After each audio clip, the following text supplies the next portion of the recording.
Mahomet, Tragedie by Voltare. Act 3, Scene 11.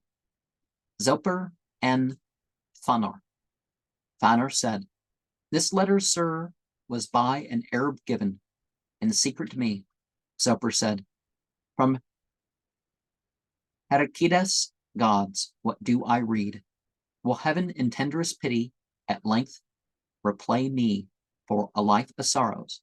Heraclides begs to see me, he who snatched from this fond bosom my two helpless children. They yet are living.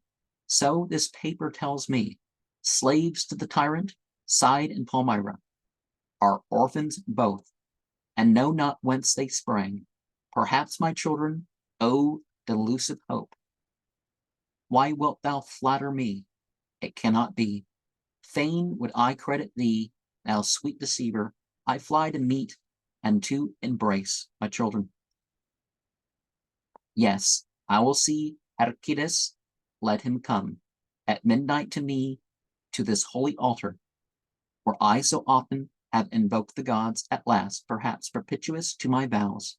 O ye immortal powers, restore my children. Give back to virtue's paths two generous hearts, corrupted by an impious, vile usurper. If Side and Palmyra are not mine, if such is my heart fate, I will adopt the noble pair and be their father still." And thus ends the third act. And it's important to be satisfied in your own path. It doesn't matter how many others are part of it or who you can draw to it.